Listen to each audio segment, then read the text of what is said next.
મિત્રો, આ સંસારમાં મનુષ્યનો જીવનમાં સૌથી કોઈ મોટો શત્રુ હોય તો તે છે લાલચ. વધુ પડતી લાલચ મનુષ્યના જીવનમાં પાયમાલીને નિમંત્રે છે.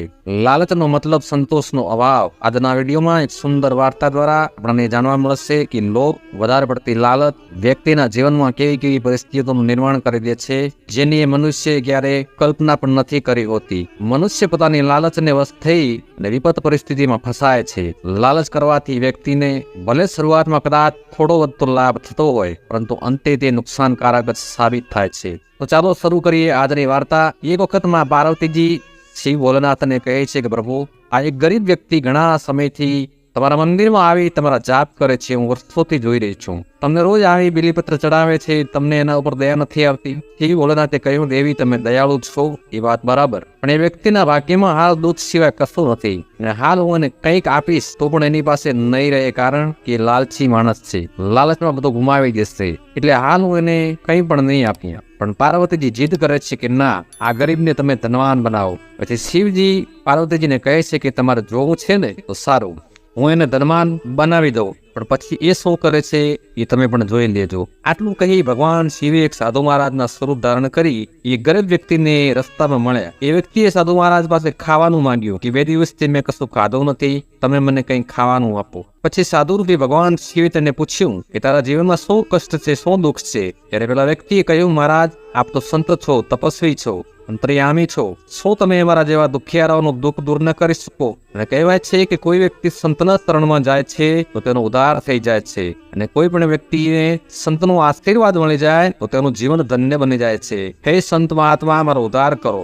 મને કોઈ એવો મંત્ર આપો જેનાથી હું ધનવાન બની જાઉં અને મારી તમામ તકલીફોમાંથી, વર્ષોની ગરીબી, દરિદ્રતામાંથી બહાર આવું. ત્યારે સંત મહાત્માએ પોતાની જોડેમાંથી 4 ફૂલ બહાર કાઢ્યા અને તે વ્યક્તિને આપ્યા અને કહ્યું, આમાંથી એક ફૂલને તારા હાથમાં રાખી તેની એક એક પાંખડી તોડી તોડીને જમીન પર વેરતો વેરતો ચાલતો જા, અને જે જગ્યાએ આ ફૂલની પાંખડીઓ પૂર્ણ થઈ જાય એ જગ્યાએ થોભી જાજે, અને તે જગ્યાએ જમીનમાં એક ખાડો કરજે, ત્યાંથી તને ધનની પ્રાપ્તિ થશે. આવી જ રીતે 3 દિશામાં આ 3 ફૂલની પાંખડીઓ તોડી તોડી નાખતો જાજે, અને 3 દિશામાં આવી રીતે ખાડો કરીશ તો તને અપાર ધનની પ્રાપ્તિ થશે. પરંતુ મારી એક વાત યાદ રાખજે કે તું દક્ષિણ દિશામાં આ ફૂલને લઈને ભૂલથી પણ ન જતો, અને એક ફૂલ વધે તે હંમેશા તારી પાસે રાખજે, અને આ ફૂલ જ્યાં સુધી તું તારી પાસે રાખીશ ત્યાં સુધી તારી પાસેથી ધન સંપત્તિ ક્યારેય ખૂટશે નહીં. ત્યારબાદ પેલો ગરીબ વ્યક્તિ એક ફૂલ પોતાના હાથમાં લે છે અને ફૂલને બધી પાંખડીઓ તોડી નાખે છે. ત્યારબાદ પૂર્વ દિશા તરફ એક પાંખડી નાખતો જાય છે.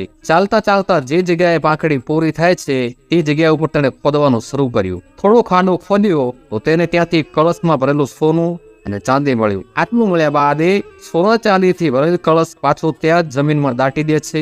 એ વિચારી કે વળતા કાઢી લે, અને બીજા ફૂલની પાંખડી ખોલી એ વ્યક્તિ પશ્ચિમ દિશા તરફ જાય છે.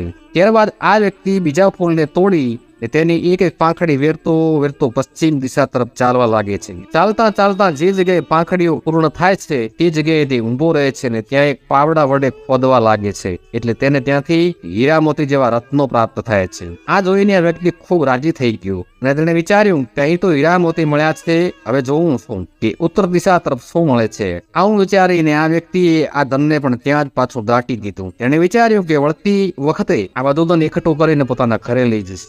આવી જ રીતે ત્રીજું ફૂલ તોડતો તોડતો ઉત્તર દિશા તરફ ચાલવા લાગ્યો. જે જગ્યાએ ફૂલ પૂર્ણ થયું ત્યાં ઊભો રહીને ત્યાં જમીન પણ ખોદવા લાગ્યો. ખોદતા ખોદતા ત્યાંથી તેને ઘણી બધી રોકડ પ્રાપ્ત થઈ. હવે એની ખુશી, આનંદનો કોઈ પાર ન હતો, અને એ ખુશીમાંથી વધુ લાલચ ઉત્પન્ન થઈ. હવે તો તેના મનમાં લાલચ વધી ગઈ હતી, અને હવે તેની લાલચની કોઈ સીમા પણ ન રહી હતી. ત્યારબાદ એ વ્યક્તિએ આ ધનને પણ ત્યાં દાટીને છુપાવી દીધું, અને વિચાર્યું કે એક સાથે બધું ધન કાઢીને પોતાના ઘરે લઈ જઈશ. અને વિચારવા લાગ્યો કે પેલા સંતે મને દક્ષિણ તરફ જવાની ના પાડી હતી, પરંતુ કદાચ એવું પણ બને કે તે સંતે દક્ષિણ દિશા તરફ અપાર ધનનો ખજાનો છુપાવી રાખ્યો હશે, અને કદાચ તે સંતે તેમના માટે આ ખજાનો છુપાવી રાખ્યો હોય, અને ચોથું ફૂલ મારી પાસે છે, એટલે આ ખજાના ઉપર પણ અધિકાર તો મારો જ છે. આવા પ્રકારના વિચારો આ ગરીબ વ્યક્તિના મગજમાં ઘર કરી જાય છે. ત્યારબાદ આ ગરીબ વ્યક્તિએ ચોથું ફૂલ જે અંતિમ ફૂલ હતું તેની પાંખડીઓ તોડી નાખી. ફૂલ તોડ્યા બાદ તે દક્ષિણ દિશા તરફ ફૂલની પાંખડીઓ વેરતો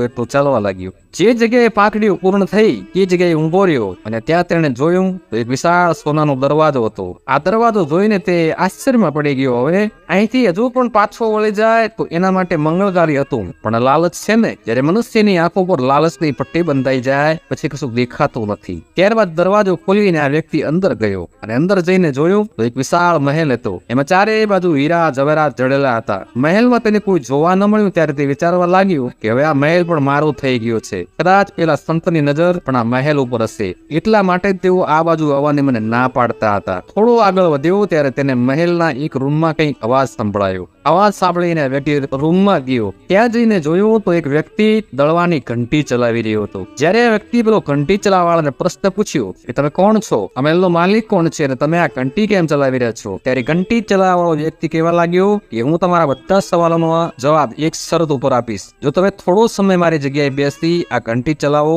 તો હું ઘણા સમયથી આ ઘંટી ચલાવીને થાકી ગયો છું અને તમે આટલી મારી મદદ કરશો તો મને થોડી વાર આરામ મળી જશે અને પછી હું તમારા બધા સવાલોના જવાબ આપી દઈશ.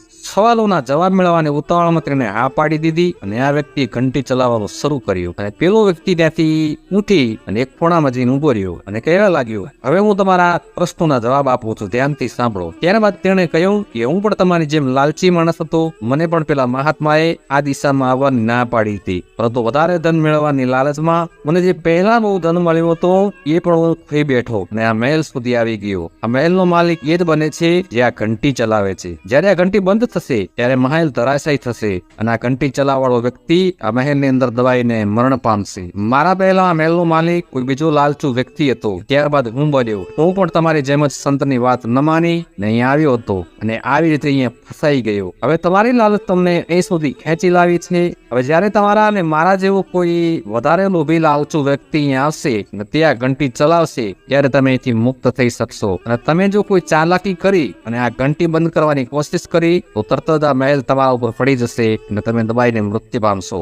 આટલું કહીને પેલો વ્યક્તિ ત્યાંથી નીકળી જાય છે અને આ ગરીબ વ્યક્તિ ત્યાં ફસાઈ જાય છે. હવે આ વ્યક્તિ પોતાની લાલચના લીધે ખરાબ હાલતમાં ફસાઈ ચૂક્યો હોય તો આવી રીતે આ વ્યક્તિએ વધારે ધન મેળવવાની લાલચમાં પહેલા 3 વખત બહુમૂલ્ય ખજાનો પ્રાપ્ત થયો હતો તે પણ ગુમાવી બેઠો અને ઘંટી ચલાવતો થઈ ગયો. ત્યારે ભગવાન શિવજીએ માતા પાર્વતીને કહ્યું એ દેવી તમે જોયું આ વ્યક્તિ તેની લાલચના લીધે કેવી રીતે ફસાયો છે. તમારો પ્રશ્ન હતો કે વ્યક્તિ પરેશાનીમાં કેવી રીતે ફસાય છે, તો પરેશાનીમાં વ્યક્તિ આવી રીતે ફસાય છે. તો મિત્રો આ વાર્તા આપણને શીખવી જાય છે કે ભાગ્ય અને ભગવાન તો ક્યારેક ને ક્યારેક ઘણું બધું આપી જાય છે, પરંતુ મનુષ્ય લાલચ નામની બલામાં ફસાઈને એ પણ ગુમાવતા વાર નથી કરતો. ઘણી વખત ઘણા લોકોને સાથે એવું પણ બનતું હોય છે કે વ્યક્તિ વધારે લાલચમાં આવી ને તેની પાસે પહેલેથી જ ધન સંપત્તિ હોય છે તે પણ તેના હાથમાંથી ગુમાવી બેસે છે.